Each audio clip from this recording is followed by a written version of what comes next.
G'day fellas, welcome back again. Hey, g'day. What's going on, lads? How's your week going? Pretty good. Yeah. This coffee's good. Good coffee. I like it. Yeah. CJ's just made a couple of nice black coffees. Yeah. Very, very tasty. One of the most hated things that I have listening to a podcast is someone drinking. It's probably Yeah. I know Rogan does it. Ben Greenfield does it all the time. Yeah, he was really bad. I used to listen to a lot of. I think people must have messaged him and said, right. cut that shit out. Yeah. Because he made no bones about it. You could hear him like clicking his thing, and it'd be a product placement for some fancy Yeah. water, and then he'd go, "Shut up, mate." Yeah, that's I turned him off for a while because I couldn't handle it. He was doing it every I episode. was listening to him every week, man. I was too. He was probably awesome. 4 or 5 years ago. Yeah. He's gone to. Then I just reckon he just went a bit wacky, and he started getting a bit arrogant too. I just thought he's. Oh, absolutely. And it's all right for you to get all these awesome things to promote on your podcast for Free your stuff, health. yeah. But I I've can't got a afford it. hyperbaric chamber in my living room. and got all these different types of saunas. And got this $20,000 cold therapy thing, and all these red lamps for my balls. It's like, man, I can't afford that shit. Nah, just an average man. Yeah, I do like listening to him, but I'm discerning about what if it's got AI or if it's got latest biohacks. Yeah. Because like you say, oh, someone sent me this and it turned up at my door and I tried it. It was a $20,000. Yeah. Nah, come on. Cold forge plunge pool or some shit. Or I used to listen to a lot of Dave Asprey, Bulletproof Radio. But any butter on these coffees, mate? Or I did do that for a little while. but he's gone. It's nice. He's gone super arrogant, super almost dogmatic. It's not grass-fed grain, grass-fed, grass-finished meat. You shouldn't eat it. That doesn't work for a lot of people. Got to live within your means, don't you? That's right. You've got to do your best with what you got. That's cool if you're a millionaire, like him, but most people aren't. I'll tell you, a really good Greenfield product is his book Boundless. Oh yeah, it's a really good book. Yeah, It's a hardcover book. Yeah. It's thick. It's meaty. Like it's got many hundreds of pages. Oh yeah, it's really wide ranging. It's got everything in there. Yeah. It's really really cool. Yeah, it's like he's a clever guy, right? Like he's arrogant. He's got some quirks, but he does the research. Yeah, it's very well. And he remembers. He's got like a He'll talk about I had such and such on my podcast. He'll remember names. When exactly we had it. He's obviously fairly clued in. Yeah, he's got some crazy biohacks for like the nootropics, like all the mind enhancing supplements and hacks and things you can do. Yeah, he's got a long chapter on that in his book, and it's fascinating. Like all the different supplements you can take to help with your cognitive function and increase your processing power of your brain and detox your brain and all that sort of stuff. But it's really fascinating. We should do a podcast on it one day. Like I'd love to talk about nootropics. But he's writing to all the. He takes a lot of. He takes some pharmaceutical products which help him with. He takes I think it's called modafinil, which is that's been linked to being a little bit like the limitless drug. It's like a mild sort of stimulant. Yeah, really. There's varying opinions on that. He microdoses LSD and mushrooms and stuff. Microdoses ketamine. Yeah. So a lot of it, obviously, none of that's legal in Australia, so it's not stuff that we can try. But he's an interesting dude, and he does. He doesn't shoot from the hip. Like he's well referenced. Like if he says something, it's not just like his vibe of it. He's gone away and he's read about it a lot, and he's gone down the rabbit hole of like all the research. And he does actually provide references, which I like. So at the end of his chapters in the Boundless book, the book, it's referenced. So it's like reading like a university paper, and he'll make a statement and he'll reference it, and you can go and you can actually follow up that study. And then when you buy the book, you also get. Apparently, when he first wrote the book, it was over 1,200 pages long, and the editor said, "Mate, come on, this is silly." So apparently, he distilled it down to about 600 pages. But when you buy the book, you get access to the online content, which is the whole original. 1,200 pages with all the. Studies and everything, it's a cool. Because I was like you guys, I listened to heaps of Greenfield, and some of his stuff I loved, and some of it I thought he was a dick. But there's enough good stuff in there for me to enjoy. I might have a look at that book. Listening to him, and I've bought it as a reference. It's like a coffee table book of health and lifestyle. It's got like his favourite workouts in there. It's got like meal plans. It's got if you want to know what are the benefits of cold water immersion, just look it up at the back. He'll have several pages of why cold water immersion is good. If you want to know about infrared saunas, If you want to know about hyperbaric oxygen, you want to know about a certain supplement, you want to know why magnesium's good for you, look it up, it's all in there. Wow. It's very handy. It's like a cheat sheet for... Yeah, right. You know, a lot of the stuff that we had previously spoken about. It's quite a good reference. And you know, it sort of does have some scientific backing to it. It's not just his opinion. Yeah. It's at least science that supports what he's saying. I'm sure there's always alternative science, but... Yeah. He was the first guy that I got the term gratitude journaling from. And at the time when I first heard it, I probably wasn't in the mind space ready to hear what the benefits were for that. Yep. But, you know, obviously as time's gone on, I've learned a little bit more about it, and I've just been reading the Resilience Project. I can't remember the name of the author. He's an Aussie guy. Hugh Van... Something like that, yeah. Hugh someone, yeah. But he talks about the GEM project, gratitude, empathy, and mindfulness. Oh, yeah. And he talks about listing 3 things that you're grateful for every day. And Greenfield was talking about this years and years ago. Yep. But now I think I'm pretty maybe mature enough or wise enough to maybe appreciate it a little bit more. So I'm just going to start giving it a go. I think that's great, mate. Yeah. Wouldn't mind getting my kids into it as well. That's the book, yeah. Hugh Van Cuylenberg. Oh, the Resilience It's Project. a really easy read. It's a good book. It's a great read. Yeah. Oh, did one of you guys have this at work the other day? Yeah. I think I saw this kicking around. Was that you? Yeah. I was walking along and I saw it sitting on the bench, like where the lockers are. Oh, yeah. And I reversed and I was like, that looks interesting. Yeah. And just look at the cover. I didn't pick it up or anything. Well, he I was thought actually, that was mate, that's a great read. He was actually employed by a lot of NRL clubs. So he did Richmond Footy Club before there. Dustin Martin. And so Dustin Martin was a big advocate for the, especially the gratitude journaling. Right. Yeah, it was. It's just a great story. I think it's fun. It's interesting that you talked about that because I reckon you were the one that put me onto Greenfield and podcasts originally, like 8 years ago. Yeah. It's like, okay, cool. This is awesome. But yeah, this one here, this book is also good. Yeah. And you talking about, gratitude and journaling. I've been, I don't know, not grumpy lately, but I've now been writing down some things that I'm grateful for that make me happy, and it's little things throughout the day, interactions with someone or, it's the little things in life that make you happy at the end of the day, isn't it? Like we can't be buying a new car every day or getting something big. It's That's like right. a little thing might be exactly like I said, like a nice interaction with someone. Yeah. And it's definitely improved my mindset of just being grateful. Having a surf yesterday. Sun was out. Yeah. Man. Yeah. I'm grateful for that. Hurt my foot. Got some stitches in my foot. But I was out. I was out in the sun, catching a wave. This morning I went in my pool. It was 10 degrees. I got out, sat with the sun on my skin. Yeah. This is awesome, Little things like that I've been writing down at the end of the day. Yeah, I think writing them down takes it to the next level. It puts it on concrete, sort of like it confirms it. Yeah. And I always thought, Greenfield talked about that, and I was kind of, Sounds a bit it's a woo-woo. bit fruity. Yeah, it's like, I don't know. The male mind wants to resist that stuff because it's a bit airy-fairy, isn't it? It's not that blokey. It's like, doing what? Writing down that you're outside, you saw a nice flower or some shit. Yeah. But in the end, it just, things that you're grateful for, your family, your kids, that kind of thing, and it doesn't always have to be those kind of things, does it? No. It can be, I was at the pub and I made someone smile because I asked them about their top 5 songs or something. That kind of thing. And you're kind of like, well, that's really good. I'm having human interactions. I'm making, there's not a huge difference in the world, but at least something to be non-grumpy about all the time. I think. Sorry, you go. No, you go. When you reflect, I think it puts your mind at ease. So when you're going to bed at night, just before you go to sleep, you think about what happened in your day instead of thinking about what's coming up tomorrow. Because I think when you think ahead, it creates a little bit of anxiety. Like if you're thinking about your plans for tomorrow, it can create a bit of anxiousness. And so it sort of sometimes interferes with the ability to get to sleep.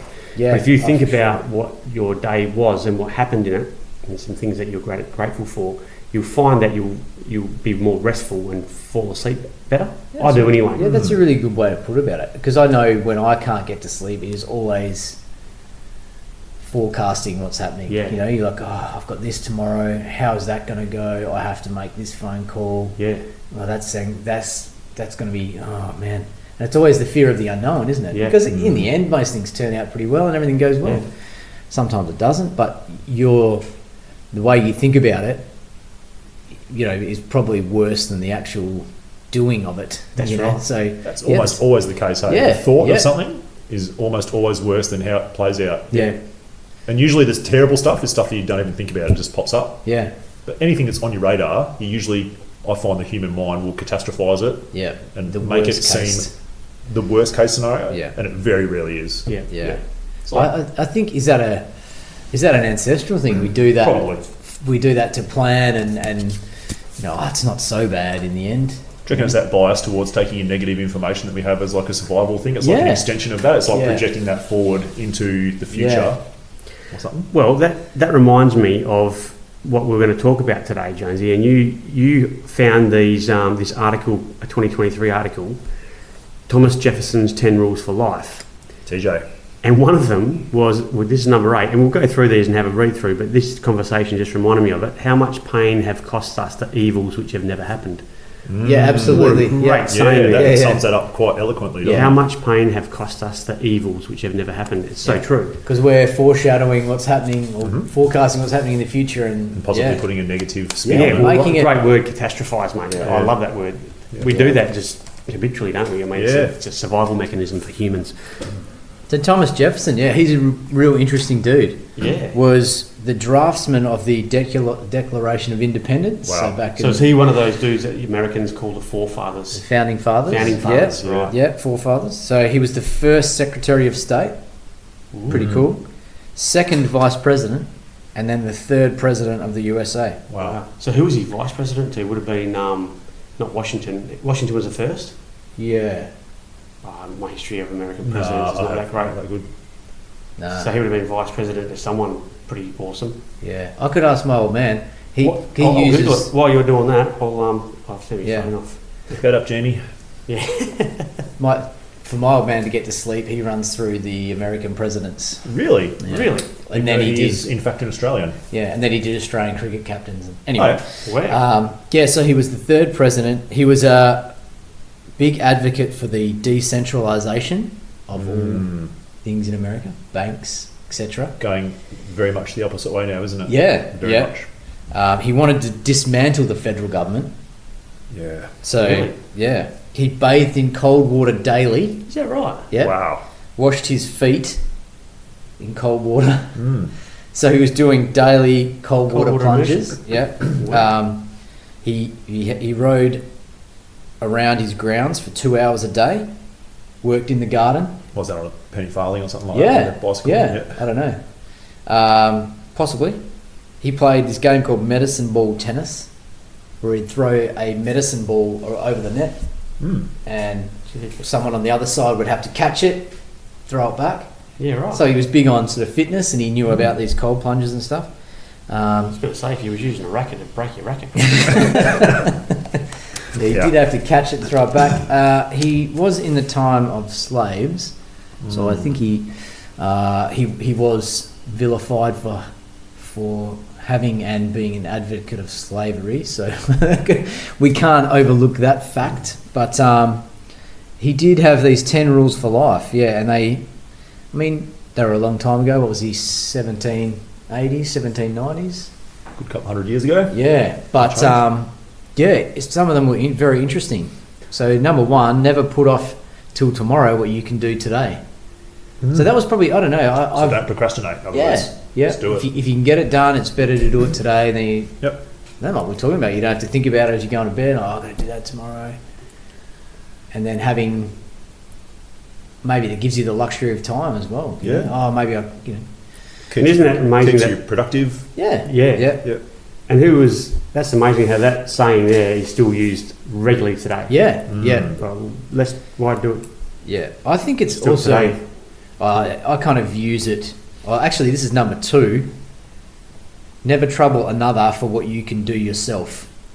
Oh, yeah. which is pretty good. And I use that with my kids all the time. I think it's a really good parenting tip. Yeah. And I was watching, say the kid says, I'm sitting on the couch, I'm thirsty, I need a drink. I was like, you know where the water is? Yep. You know? It's creating laziness and people, a bit of a sense of entitlement. If my kid's sitting on the couch demanding a drink and I go over and get it for them and bring it over to them, you can get that yourself. Yeah. I mean, I was at a cafe the other day, and I don't know, kids are really young. I was watching a mum, and I did it all the time with my kids. Help them walk, helping them walk, and the kids got to this little step, little baby legs, would have been sort of 1.5, but mum grabs both hands and sort of guides it over, which you think is really nice of the mum to help out the kid, but are we teaching them to walk properly if they don't make mistakes? And it's definitely a balance, isn't there? Teaching them to walk themselves, they can get up over that thing, and maybe you have a few trips and hurdles and fall over, but are they the things you learn from? Maybe I'm being a little bit harsh because I know I definitely did it, but I definitely have a different aspect of things. I think I did a lot of things for my kids that they could have done themselves. Yeah. Our daughter was a shocker for wanting to get carried everywhere when she was old enough to walk. Yeah. And our property's a little bit hilly, and if we went for a walk, sometimes she'd want to get carried up the hill. And we did it for a certain amount of time, but it got to a point where it's like, you need to be able to walk now. Yeah. And now she does. Yeah. But there was definitely that debate of like... And there would have been hard times of... Can she genuinely not make it, or does she just not want to make it? Yeah. But I guess even in adult life, like never trouble another for what you can do yourself is like, passing the buck, 100%. Trying to pass on to someone else. Yeah. That makes me think duty of that you don't want to do. weak management. Yeah. Like when you're just making your subordinate do something you don't want to do or something like that. When it's a you fine line. do it yourself. It's a fine line, isn't it? Because you do Very need to delegate to some people to do a job and empower them to do it. Yeah. But then there's also, just getting them to do it for the sake you can't be fucked doing it yourself. Yeah. Yeah. I think there's an extension of that of like never make someone else do something that you wouldn't want to do. Yes. Because there's a lot of that with delegation. There's a fine line between delegating because it's a management principle, and you obviously need to sort of divide and conquer and tally up tasks. But there's also that one's like, this is a shit conversation, phone call, job, whatever that I have to do. I don't want to do it, so I'm going to make this chump over here do it. The old handball. Because I'm too weak to do it. Yeah. And that's a real failure of management, I reckon. Like a really strong leader tackles the tasks that no one else wants to do, and he takes them, or he or her takes them on board themselves. Yeah. I think that's something that people really respect when they see someone doing that. I Yeah, know I definitely. do. If I see a leader doing a job that's crap when they could have delegated it, I go, I respect this person. Yeah. Not all the time, but at least sometimes. Yeah. Before you go on to number 3, mate, John Adams was the president, to which Thomas Jefferson was vice. Who was the first, mate? The first president. Yeah, was that on there as well? Or, I'm sure that was George Washington, wasn't it? Wasn't he the first president? Abe Lincoln? No. I don't know. Wasn't Abe Lincoln a bit after? Yeah, I don't know. My American history is not good. Oh, why are you reading the third Sorry, one, mate. I thought it might have just been Washington, a list. I'm sure Washington's the first. Was it? Yeah, okay. There you go. He's a founding. He's on Mount Rushmore, isn't he? Captain Travels over here would know. You would have been Rest to would Mount have been Rushmore. to Mount Rushmore, wouldn't you? Didn't go there. It's carved in the... No, it's a bit out of the way. Was it? Is it? Yeah, it's a bit in the middle of fucking nowhere. Yeah. That shows the respect and reverence that a population has for those founding fathers when they carve giant I know, that would have head been... in there. I know. They look like them. Yeah. That's pretty good going, right? Yeah. How do you do It's that? no mean feat. No. Well, they needed a great... It's not like some 3D laser printer these days just cranks it out. It's like, that was a dude up there with a fucking chisel. The little chisel. They needed a good symbol so people can recognise where the underground tunnels are for the evacuation. Yes. When all the elites get to go underground during the nuclear holocaust or the zombie apocalypse.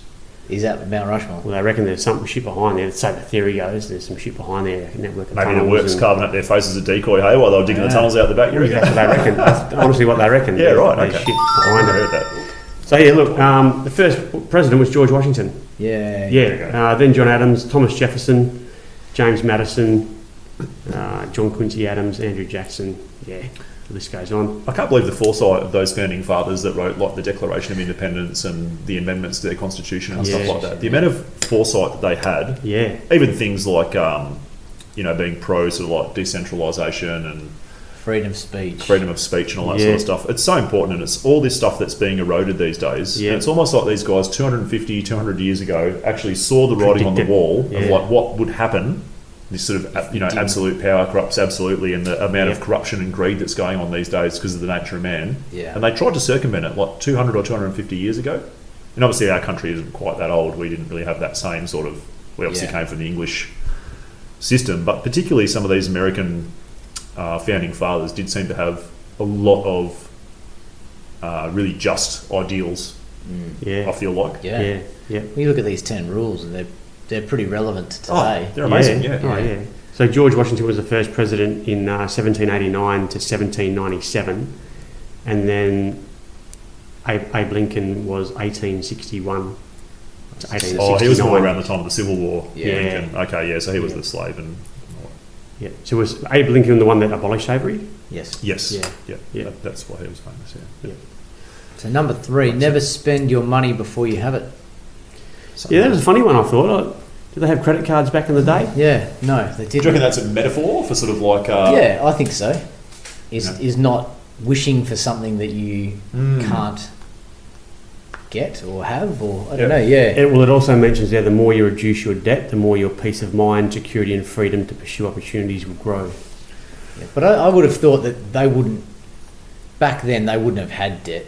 If you couldn't buy something outright at the time, you wouldn't get it. Do you reckon they would have had debt for land, possibly? Like if you wanted to be a landholder, you would have had a debtor, like a private debtor, like if you're some baron of land or something like that, and you own millions of acres, I may indebt my family to you for a certain... possibly. I'm sure there was some form of... But definitely having now we were going to buy a new jet ski on credit down at the local Yamaha store or whatever. Afterpay, you've got all these things that give you the ability to buy things immediately and just rack up a debt. Live beyond your means, right? Live beyond your means, and you're paying back interest on your credit card that could be 5, 10, 15 grand, and on the back of Commonwealth Bank's recent profits, you kind of look at it and go, holy moly. Profit from the banks is next level crazy, hey? It's but we've got to pass on those interest rates to you, the consumer, because we've only got $5.15 billion worth of profit. Pretty tough.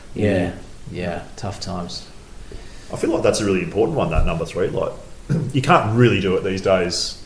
If you're starting out, if you're a 18-year-old guy or girl, it's very hard to not take out a loan to buy a house. You could argue you can buy cars and all your other stuff. I mean, even going to uni's getting really expensive. Like I saw the government have raised some of their HECS rates for uni or help, whatever it's called these days. Some degrees have doubled. Especially some of the arts and humanities ones have gone up to, you're talking $40,000 or $50,000 for a degree. So maybe if you're really switched on, you really worked, you might be able to live and pay for it. But most likely you're going to take out like a HECS debt, so you're already spending your money before you have it. But it's very difficult now to buy a house, wouldn't you say? Like, impossible. How are you going to save? What would a very modest property be these days? Like 300,000 maybe? You'd get a unit somewhere maybe. And so what's the percentage of the deposit you need? Is it 10%? I think so. But spending your money before you have it, I'm saying outrightly buy the house, like not get into any debt. Unless you've got generational money. Your deposit. I'm talking about like having the entire sum.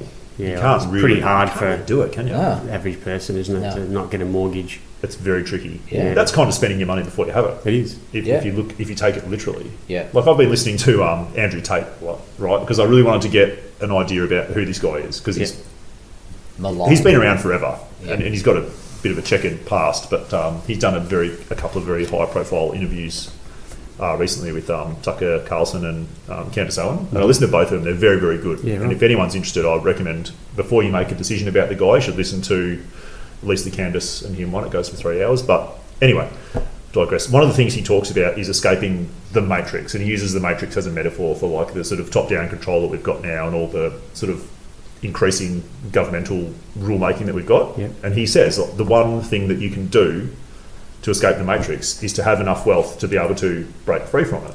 And it's true, right? Remove your debt. Remove your debt. Like a lot of people made bad decisions over the last couple of years, or decisions they didn't agree with because financially they had no choice. Someone goes, do this or you're going to lose your job. You go, well, if I lose my job, I'll lose my house. I'll lose my house, my family's destitute, therefore I'll do this. So there wouldn't be too many people that, based upon that, would survive, and I know I probably wouldn't, survive 2 or 3 months without a job. Yeah, it's very hard. Just because the mortgage is so high that, okay, maybe you go 3 months, cut into the savings, 4 months maybe. Yep.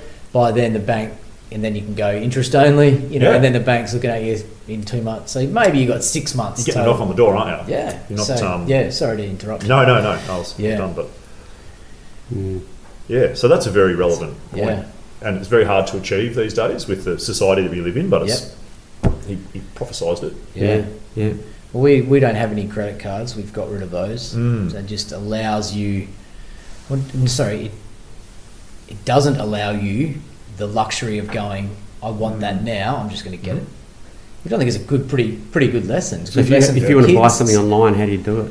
Or you just don't buy stuff online? It's a debit card. Or whatever, So it's just the same as a credit card number, but it's just a debit card. Right, so okay. it just comes off the money that I've got. Okay. Yeah.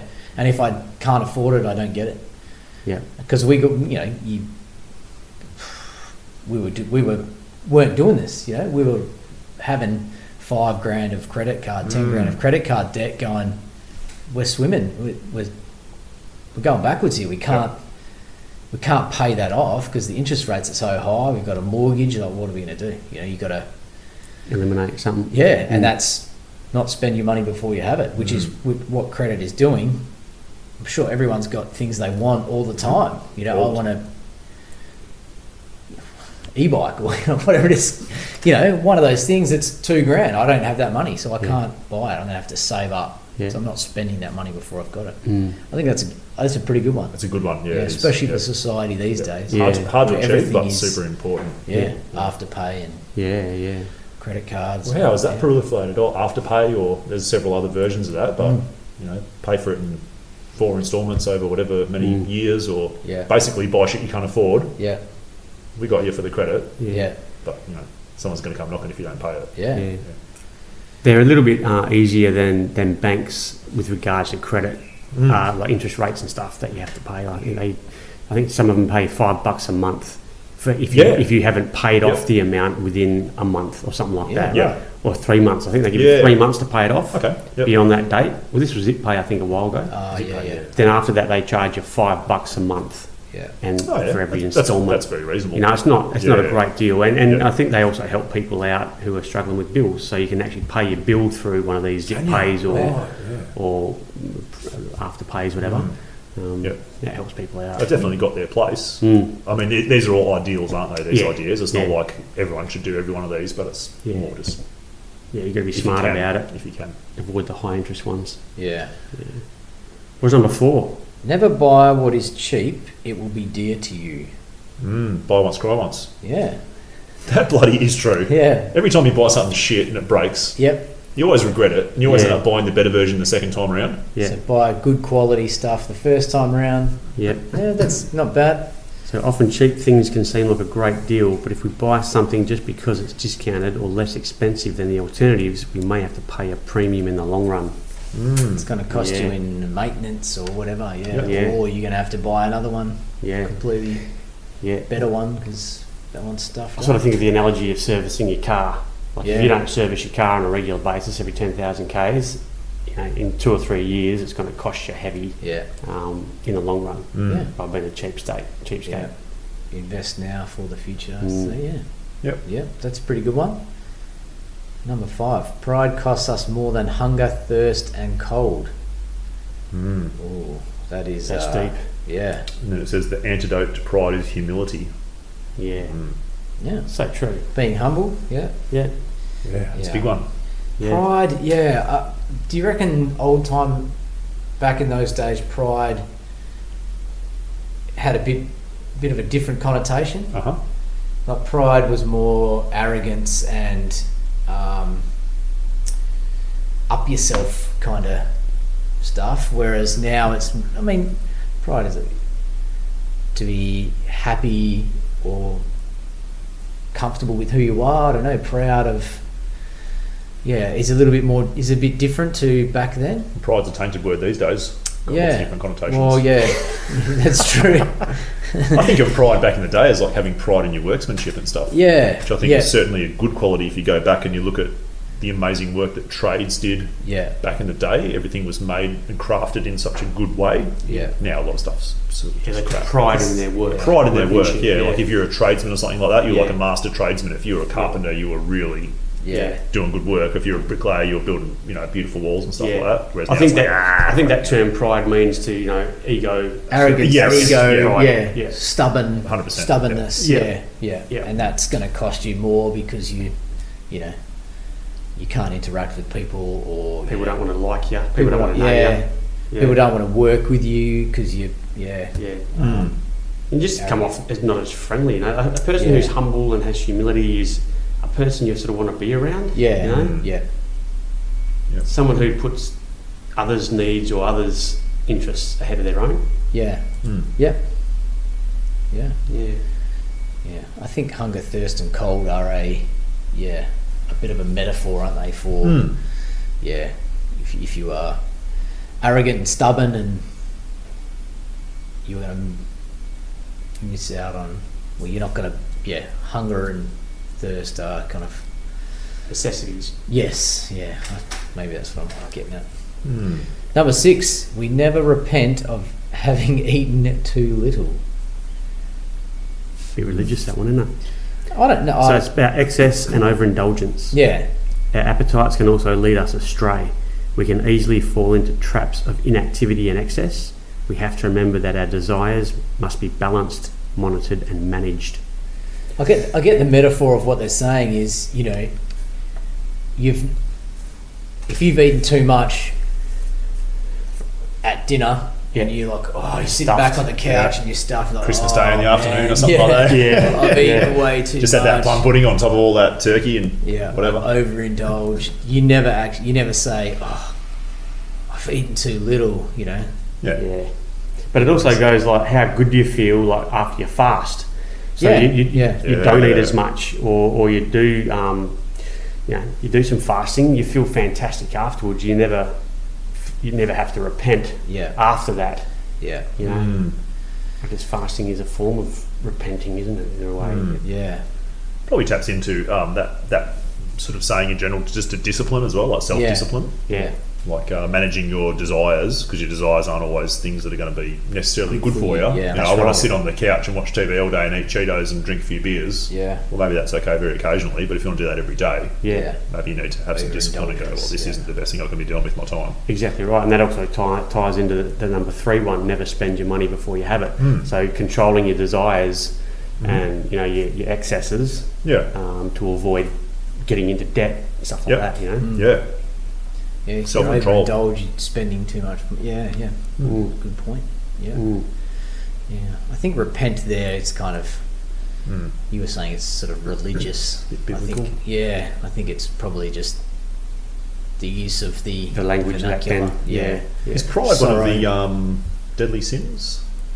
You guys biblical? Do you know much about the Bible? Got like greed, lust, envy. Is pride one of them? Wrath, sloth, gluttony. Is pride in there? Could be. Let's Google that, because it just reminded me of that movie with Brad Pitt. Seven. What is it? Seven. Yeah, 7. So there's 7 deadly sins. I was going to say 12 Monkeys, but that's the wrong one.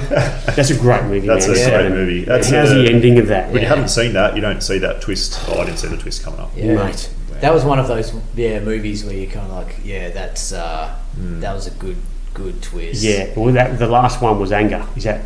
That was, or fury? That was. Was it? Yeah. The last one was Brad Pitt experiencing that. Was that Wrath? Is that what they call it? Wrath? Yeah. Was it? Yeah. All right. Let me just Google these. Wrath of Man. The Wrath of Man. That man, what a twist. Yeah. The funny thing is, my wife has sat to watch that movie at least 3 times and has fallen asleep every time and never seen the ending of it. Wow. Yeah, never. So she doesn't know yet. I don't even know if she knows what's happened at the end. Yeah, that was definitely out of the box, wasn't it? Excuse the pun. Oh, yeah. It was in the box. Yeah, it was in the box. What was in the box? What a finish. Oh, fucking hell. That was one of his lines, Well, that one where the guy don't cross my family. had sex with the prostitute and had with that a thing knife on on his, like the big knife on the suit that he was wearing. Yeah. and he was forced to have sex with his prostitute and slice her up at the same time. That just was like, who thinks of this shit? Or the fat guy that ate all the spaghetti. Yeah. Greed. Yeah. Gluttony. I wonder whether those movies. Where the first scene is in the bathroom, you've got to cut his leg off. Saw. It's the same sort of thing. Like, who thinks of these things? Yeah. Do you know Saw? The movie Saw. Did we talk about Recovery as the TV show? I don't think so.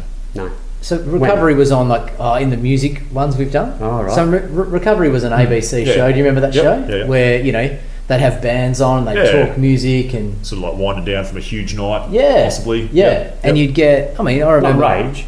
Well, it was on. I think it was after Rage, and then they had a couple of hosts. I think it had Jane Gazzo, who was on Triple J for a while. Remember her? You're sort of recovering from the weekend or your night out or whatever, and it was sort of mellow, chilling out to some. I remember seeing Blink 182 and Green Day and Spiderbait and all these other bands on it, but the guy who wrote Saw was on that. Right. Oh. Can't remember his name. It's Lee something or other, but he wrote the Saw movies. I think they're still going. I think I saw somewhere the other day. I saw 10 or something. I was like, they're getting some mileage out of that bad boy. How many?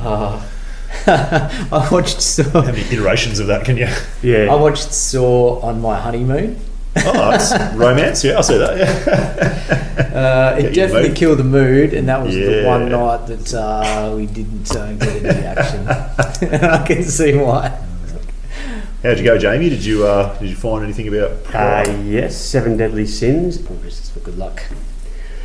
The next one, number 7, before I find out what these deadly sins are, nothing is troublesome that we do willingly. That's a good one, I like that. Yeah. So nothing, if you do something for the love of it, because you want to do it, it's not going to be any trouble for you. Yeah. And that's probably a good way to frame things, isn't it? It's almost like the love of your family. You would do things for them willingly, even though that might be hard. Yeah, for sure. It's no trouble because you've got so much love for that person or thing that you'd be willing to. And we were talking about mindset at the start and different things. I don't know if you guys have listened to or followed Jocko Willink before. Yeah. So I've listened to a few of his things and I've tried to utilise that.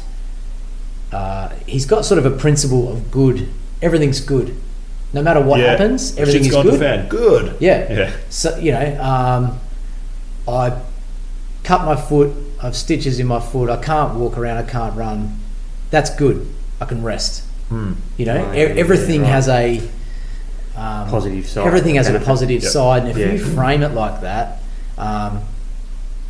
nothing is too hard, or you're getting something out of every situation, and I think that's something like this is if your mindset is framed in a certain way, nothing's too hard, and then if nothing's too hard, then you're doing it willingly, and it's probably good. Yeah.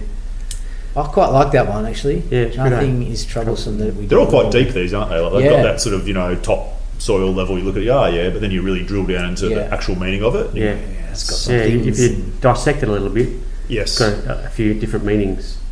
7 deadly sins: lust, gluttony, greed, sloth, wrath, envy, and pride. Oh, so pride is in there. Yeah. So he's we're ticking off a few good quiz questions tonight. Yeah.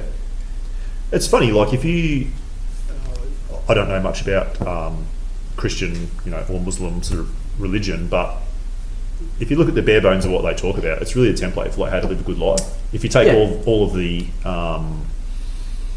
religion out of it, really religious aspects out of it, it is almost like, especially when mankind was in its sort of more formative stages, it was really a template for how to live as a good person in a community. Well, I mean, the morals behind love thy neighbour, all that sort of stuff. Do unto others as you would have done it's sort to you. of like rules to be a good dude or chick. Yeah. The morality behind it is quite good. Yes. The practice, and you look at throughout the ages what religion has done to the world in terms of wars, and it's it's hypocritical of the way that they did everything. But you can sort of see the intent. Oh, definitely. behind a You lot can of see it. that it meant well. It's almost like the absolute power of the respective churches has corrupted them. Yeah. You know, that old saying, like, absolute power corrupts absolutely. It's almost like they have had so much power and so much control over people's actions. You've got some bad actors in there, and they've sort of, maybe if they did, whether it's, Islam or Christianity or Buddhism or Hinduism or whatever, they're probably all like really good templates in their own way. Absolutely. You know, maybe they've just become corrupted and they're not practicing what they preach. Yeah. exactly right. Practice what you preach. That's from the Bible, isn't it? Yeah. There you go. So Yeah. Well, Good. that next one we've already sort of mentioned, I love that one. It's highlighted. How much pain have cost us the evils which have never happened. Yeah. What a great saying. Yeah. We overthink things as humans. Yeah. Do you reckon that's almost the definition of like anxiety? Yeah, Like being absolutely. an anxious person, just worrying and being fearful and catastrophizing everything that could happen. Yep. Because anything could happen. I could drive home from your joint this afternoon, be in a fiery crash, could stop at the lights and be in a road rage attack. Yeah. Let's hope that doesn't happen. Horrible, but you don't think about that stuff. But some people probably do. Yeah. We'll walk outside and someone might bash me, or Yeah. a tree might fall on me, or Yeah. It's like the you remember that song in the 90s, the sunscreen song? Remember that? Don't read beauty magazines. They'll only make you feel ugly. Yeah. He says something like, we always concern ourselves with things like cancer or dying of cancer, but it's the car running the red light that's going to be the thing that gets you. You know what I mean? Yeah. So that reminds me of that a little bit. Yep. These evils which have never happened or might not ever happen, Yeah. we concern ourselves with. Yeah. I guess it's just living in the moment. Oh, you took the words right out of my mouth. You're going to die of COVID. Yeah. Yeah. Yeah. No, I'm not. Fuck you. Yeah. Yeah. I guess the modern life, you look back at ancestral man, maybe they had less stress. Yeah. I don't know, maybe they had different stresses, maybe they Do you had reckon less knowledge brings less stress? Yeah, ignorance is bliss, baby. Ignorance is bliss. Absolutely. Boom. Is that biblical? Probably. I was on The Simpsons. Mate, Smitty, sometimes I think about I wish I could go back to my brain, way of thinking before COVID, Take the blue when I pill, was hey? ignorant. Yeah. When I had no idea what was going on in the world. How blissful is it? Where corruption in every institution in the world I was oblivious to. Were you happier then? Yeah, I was. Yeah, absolutely. Well, I reckon I was Yeah. just oblivious. Like my life just was, Good. Yeah, going along. just going along nicely. I didn't have any concerns for, and I don't know whether it's just an age thing, but you guys are a different age than me. I've got 10 years on you, so we're still thinking the same things. Like We've got 10 years of anxiety. My concerns of the future for my children. Is that just an adult thing that you have? But I think I think it probably is, and you probably move as you get older, and you move out of the teenage years, the 20s, of just looking at you and maybe the people immediately around you, and you start widening and broadening and go, geez, there's a lot of hate, there's a lot of bad stuff going on in the world. Yeah.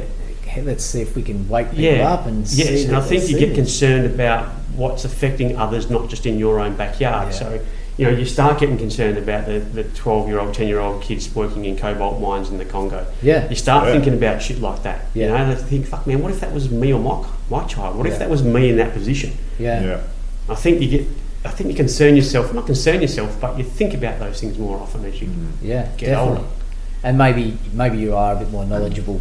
You kind of not singly focused at different times in your life. And we slam social media, but social media has been a gateway for a lot of people to wake up. Because before then, back in my ignorant days, I was looking at Channel 7 News, my local 6 o'clock news, and I believed everything that was on it. Yeah.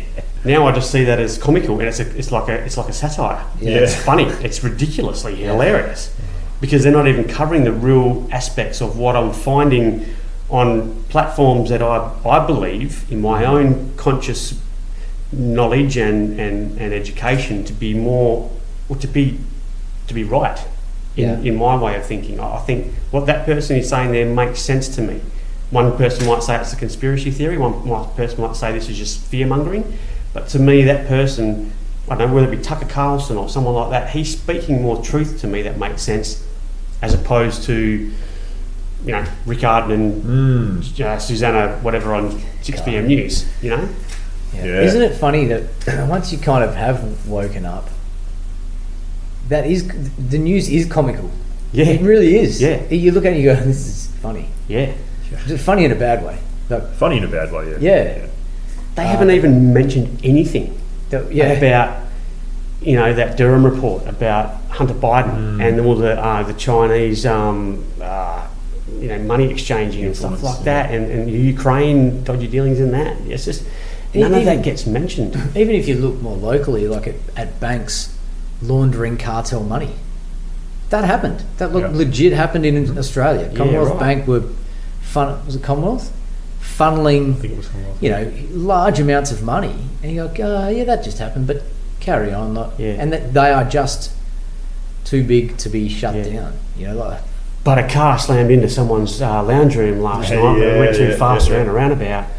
Big news. Nick Natanui is having baby number 2. Ooh, like those kind of things. Yeah. I mean, but maybe that's what people want to hear. Maybe ignorance is bliss, and they don't want to hear it, and I'm just carrying on and getting.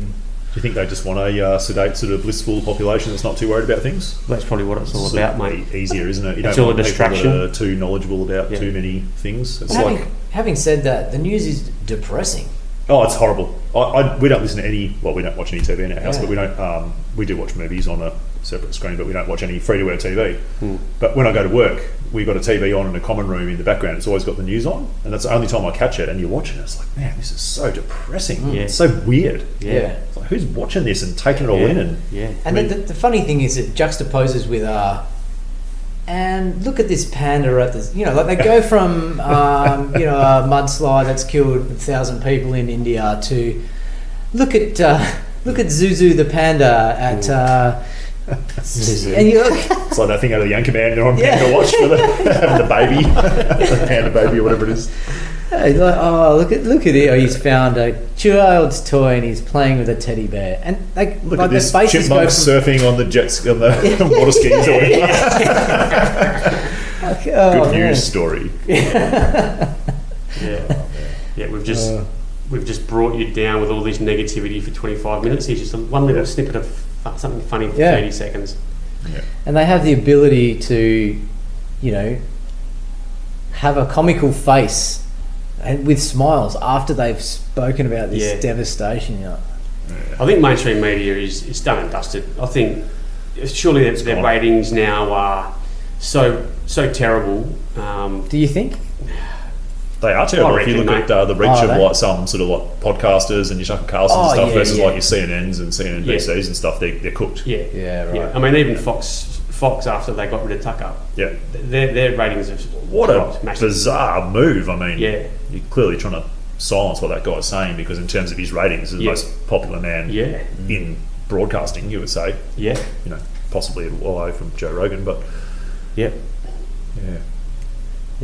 It's interesting talking about like the ignorance thing with the population. It's like back in the day when there was slavery in the US, it was illegal to teach a slave how to read. Wow. It's like you want to keep your enslaved population ignorant. Yeah. You don't want people to be too clever or ask too many questions, because knowledge is power. Knowledge is power. So if you choose to arm yourself with knowledge, then you will become more powerful. If you choose to just believe what you're spoon-fed, you will remain ignorant. Yes. It's your choice. You probably live a really happy life if you just want to be ignorant and just believe that everything's good and just and things are great. But maybe they're not. Maybe people behind the veil. It's interesting about climate change and population and things like that. Education is the biggest thing. They talk about populations, in some of those big Asian countries, that sexual health, and how to not have 5 or 6 kids. That would help the overpopulation of the world, but nobody has the knowledge or how to do it. Teaching women how to, It's an interesting one, knowledge being a powerful tool for everything, really. Yeah. The government is helping with the population. Yeah, I don't know if you guys caught any of that doco I watched a week or two ago on. I watched it on Children's Health TV, which is RFK's platform. I think it's called Infertility. If anyone's interested, give it a watch. Did you watch it? Is it a Diabolical Agenda? Yeah. Yeah. Did you watch it? Yeah, I've seen it. Goes for about 30 odd minutes. My God. Yeah. Yeah. Essentially, vaccinating people with vaccinating women with a vaccine which will make them infertile. Yeah. Proven. Absolutely proven. Mm. Yeah. In Africa, not in the Western world, but So well, the Western world sort of people seem to care less about that. But wasn't there a certain vaccine just released in the last couple of years that has effect on fertility? Yeah, watch that space. Mm. Yeah, it get depressing. Yeah. Anyway, so we've got two more. Thomas Jefferson's 10 Rules for Life, number 9. Take things always by their smooth handle. Ooh, that's got a sexual connotation to it, hasn't it? Yeah. Yeah, love, take this. It's got a nice smooth Comes handle from on the it. Roman Emperor Marcus Aurelius, who understood that there is an easier and a harder way to do just about anything. So always take the smoother handle. Don't make things hard. Don't Yeah. make Then they them are. necessarily hard. Yeah. It's a pretty good one. Yeah. Common sense. Don't make things too difficult for you. Yeah. That's one that stands today, isn't it? Yeah. You know, don't reinvent the wheel. Yeah. Yeah. Mm. Probably doesn't work in all situations, depending on how you choose to live your life. Because sometimes the harder path is The more self-growing and way. Yeah. But I definitely get what he's saying there. Yeah. Don't always make things hard for yourself, because it's a shit way to live. Yeah. And don't be too hard on yourself. You know, Mate, that is much more applicable, I reckon. Yeah. And perhaps that's a metaphor for what he's trying to say, but that inner voice that you've always got talking to you. Yeah. I tell you what, man, it can totally fuck with your head and the way that you think about yourself and your life. Yeah. Nobody's perfect, and a lot of people have got negative self-talk problems, don't they? Like that little man on your shoulder or woman that sits there and, oh, you're shit, why'd you do that, you fucking idiot? Yeah. And you know what? That little voice never ever stops. No. It never shuts the fuck up. No. Until you're asleep. But maybe it's still kicking around in there then. But that voice in your head is there every fucking minute of your life. Yeah. Isn't that crazy to think like that? Yeah. And what you're listening to from it will dictate who you are in your life. How you feel about yourself, how you feel about other things, how you interact with people, how you project yourself. I think this is also one that could circle back to that Jocko Willink. Always look at the good or the positive side of things rather than the easy or the hard. Yep. Is it positive or negative? Like you say, if you've got sort of good positive self-talk and you can turn situations that aren't so negative to a positive, then take things always by their smooth handle. Have Smooth handle. Yeah. Look at the bright side of life as well, I guess. Do you reckon Thomas said to his missus, to the second lady, if I just take this by the smooth handle? The first lady, whatever it is. I wonder if the first ladies. When angry, number 10, when angry, count to 10 before you speak. If very angry, count to 100. Wow. You always tell your kids that, don't you? Yeah. Just sit there, count to 10, come back and see me.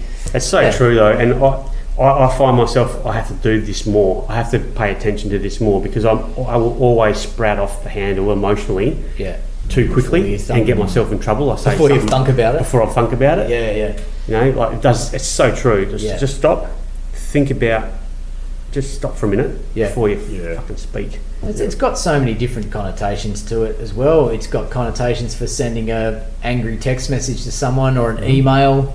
Yes.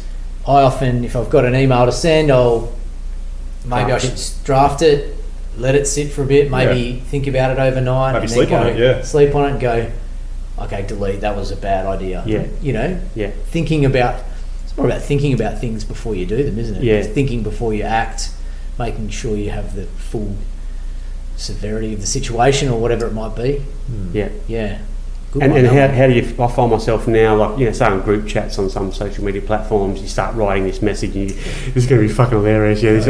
No, maybe not. And then I'll just delete it. It doesn't need to be sent. It doesn't need to be read or paid attention to. So just get rid of it. It doesn't. Who are you trying to please, yourself or others? Yeah, I often think about that in chat forums on Facebook and larger form ones where there's lots of people in it. I think why do people bother? Why do you bother writing that? That's another think before you act, but maybe they are thinking it's a good idea. One, you're wasting your time. Who gives a shit? Yeah. You know, I don't know. It's like I heard someone the other day talking that they will tweet some stuff out just to get a rise out of someone. Oh yeah. So why would you fucking bother me? Yeah. Like, why would you waste your energy and your time typing shit Yeah. on something that you just want to get a rise out of someone or just spark an argument? Is that sort of like ego, maybe, seeing how much you can control other people's Emotions or temperament or whatever? Yeah. I don't know. Pride costs us more than hunger. You know? Yeah. Yeah. Well, Thomas, well done, Tom. It's been pretty good. Yeah. TJ, Definitely sparked Yeah. some conversation, didn't Jeff, it? yeah. Yeah.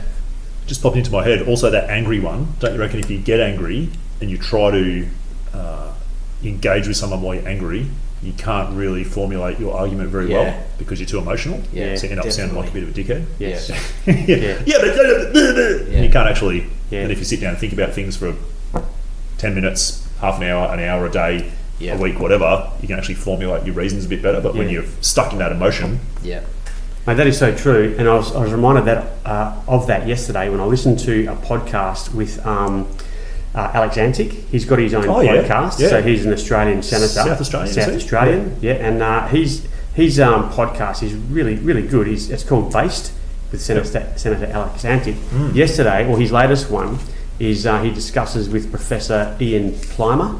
He's a climate or a geologist and a professor at University of Melbourne, I think.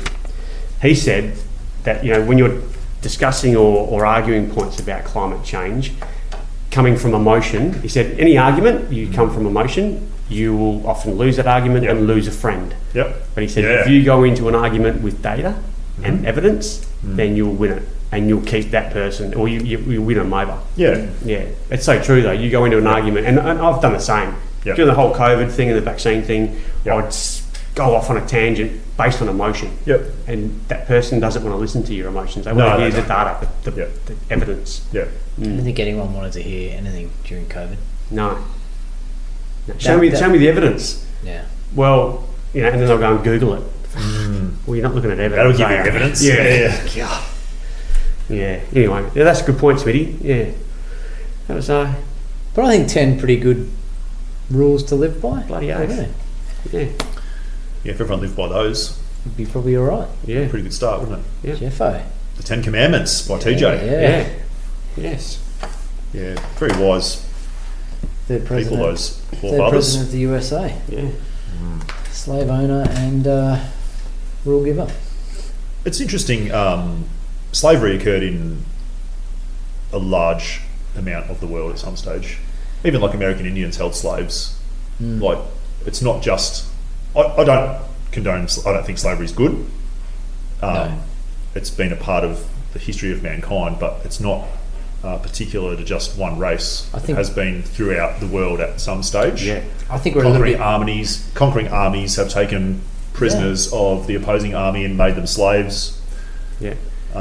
Different tribes have taken Different tribes have prisoners taken from people, other tribes as like slaves. indigenous tribes, Yeah. have taken other, combatants or other rival tribes as slaves. yes.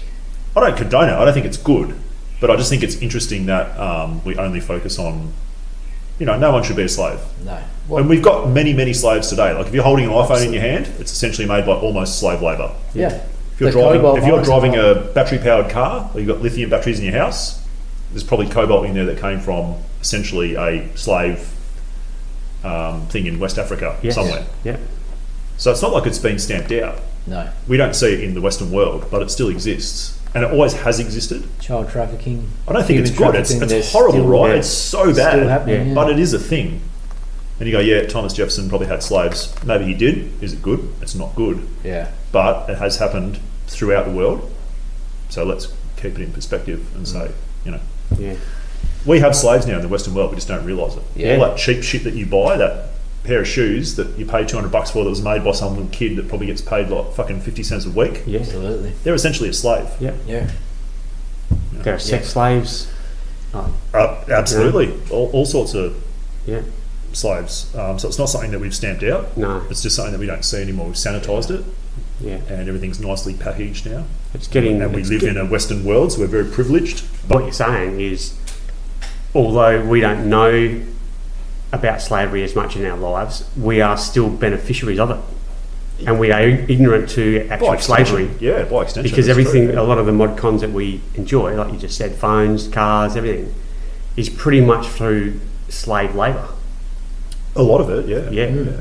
You know, it's a long bow to draw, but it's just something worth considering when you decide where to spend your money and how to. It's not that. It's not really that, is it? It's not really that long. People may look at us like we look at Thomas Jefferson and say he had slaves. And again, I don't condone slavery. I think it's terrible. But people may look at our society, if the world's still around 100 years, and go, look at those idiots. They were really profiting off the misfortune of people in less wealthy countries and things like that. And they may really look down at us and go, they were absolute pigs. Maybe. Yeah. You know, good point. Yeah. Can't believe these people drove around in electric cars that little children had to find minerals for to build a battery off. Yep. Crazy. Yeah, you never know, do you? Jeez, getting a bit. Yeah. Well, look, let me finish off. Finish on a good note. The Roosters top 10. Yeah, well, you guys set me up here because now I feel like a guy who's gone to a dress-up party all dressed up, and it wasn't really a dress-up party. So I thought we were going to have our own 10 rules for life. So I spent a vast time. I spent 5 minutes thinking about this because it just come natural. So here's my 10 rules for life. Right, number 1: smile when you enter a room. Shows confidence and gives good vibe. Yep. Number 2, don't be afraid to love. Open yourself to it and always say I love you. Oh yeah, that's a big one. The modern ancestral man telling people they love him. Number 3, travel. Yeah. Travelling is great to get you out of your comfort zone.